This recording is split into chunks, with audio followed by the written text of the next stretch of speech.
I arrived at Leeds Station on the newly privatised March 2015 East Coast Trains, now Virgin Trains.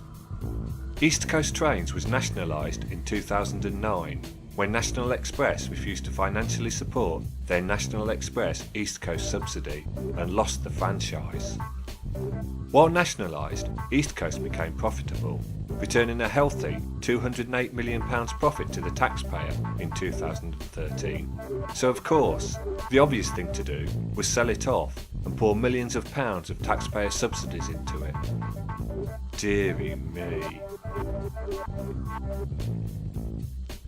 The Tetley was my first destination.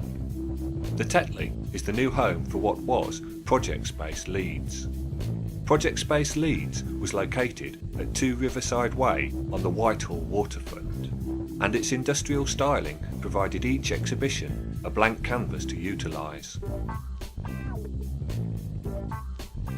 This was my first visit to the Tetley, and unfortunately the main galleries were on changeover. The ground floor gallery was open and hosting the 2015 Tetley's collection. Calling this an exhibition is somewhat tenuous. It's a competition in which new artists can win the chance to design Tetley's merchandise. There was no photography permitted, but if you wish to experience the works, there's a link in this video's description. The Tetley is a very cool Art Deco structure, residing amongst more very cool buildings in this very cool area of Leeds. Walking back towards town, you pass the flat iron-shaped Leeds Bridge House on the junction of Meadow Lane and Hunslet Road, which was built as a temperance hotel by Leeds banker John Cousins around 1880.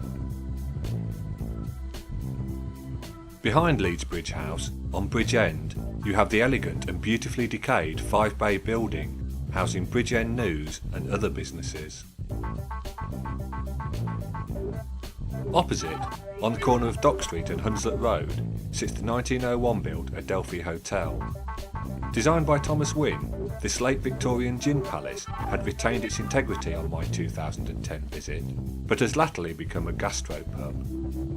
I hope the calamari has improved, because it was awful in 2010. Continuing townwards and crossing the River Aire is the 102-foot span of Leeds Bridge. This iron bridge was designed by T.D. Steele of Newport, Wales, and opened on July 9th, 1873. Atop the bridge, 4 on the piers and 2 in the bridge's centre, sits some most handsome Victorian lighting.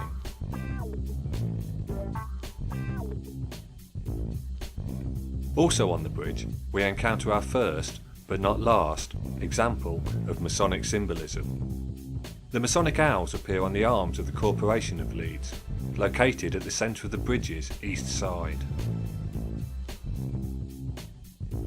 Forging north and then east onto Duncan Street, one encounters the Corn Exchange.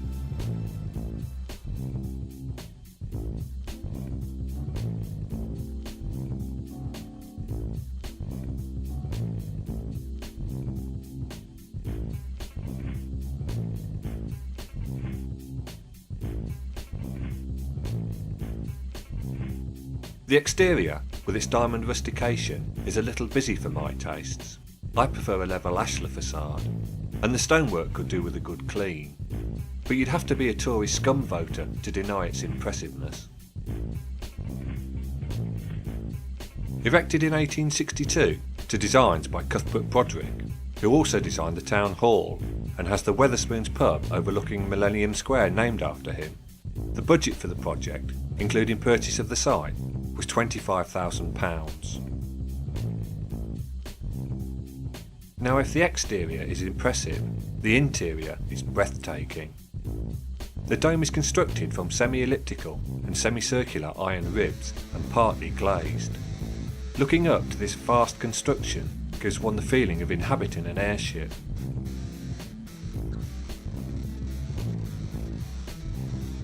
Two stories house 59 office units with moulded brick arches. 20th century alterations included removal of part of the ground floor for access to the basement, with new stairs and matching cast iron railings installed. The basement was used to store corn, and at one point served as the headquarters for the fire brigade.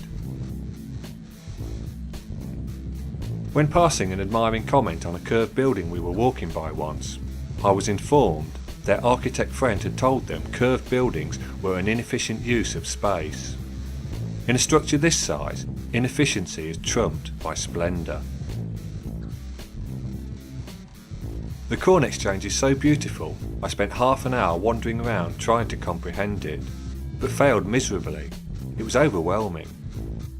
Looking through my photos the next day, I realised I'd not shot any video footage, and the quintessential Leeds saying of, "Are you completely stupid?" came to mind. And yes, I think I probably am.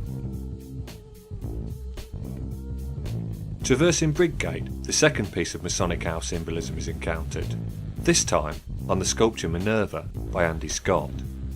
Minerva, eh? Nothing like shoving Masonic nonsense in your face, is there?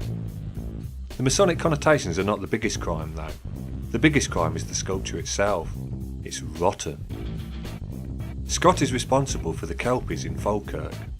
Furniture Went Mad, who very kindly provides all the music for Erased Culture and is an utter legend, shot some footage of the Kelpies and gave his thoughts on them for an Erased Culture video.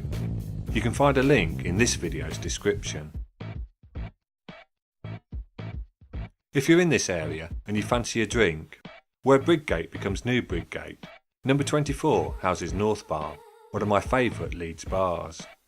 It's a bit pretentious, which I'm fine with, but far too expensive, which I'm not so fine with.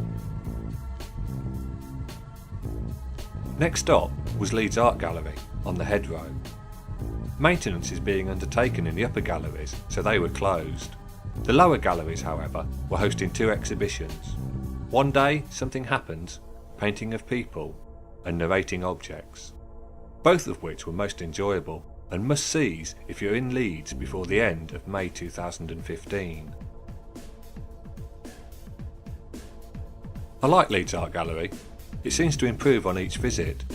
That may be because I always seem to visit while they have interesting contemporary exhibitions on. While you're here, nip into the library to see the terracotta tiles.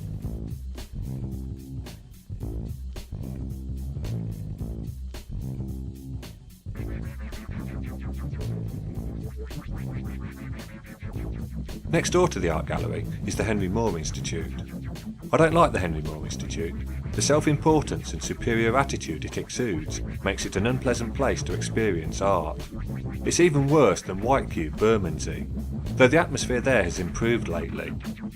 Tarquin and I's mutual friend, the wonderful WBCP, works in the arts in Yorkshire, and she told me she'd never work at the Henry Moore Institute due to this reputation. Anyway, the galleries were on changeover, so there was nothing to see. The Stanley and Audrey Burton Gallery was the final artistic landing place.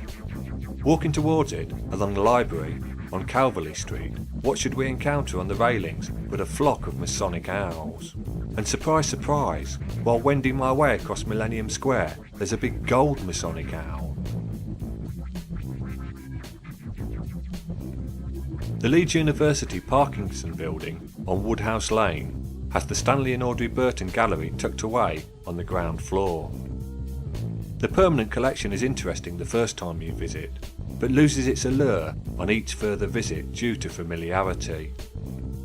The visiting exhibitions never seem to be sparkling, and the current, George Morland, in the Margins show, was not for me at all. It was as far away from contemporary as you can get.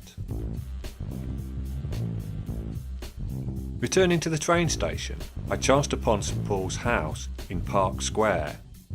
This Grade 2 listed building was erected for John Barron as a warehouse and cloth cutting works. Designed by Thomas Ambler in the ornate Hispano-Moorish style, it was completed in 1878. 1976 saw major building work, including the original terracotta minarets replaced by fiberglass reproductions. St Paul's House reminds me of Templeton's carpet factory on Glasgow Green. You didn't think I'd get through a whole wandering video without mentioning Glasgow, did you? You should know I'm hopelessly in love with the place by now. During this wander around Leeds, the sun had poked its head through the clouds for all of 2 minutes, yet people were wandering about in shorts. It was freezing. My attire for the day was thermal underwear, balaclava and a scowl.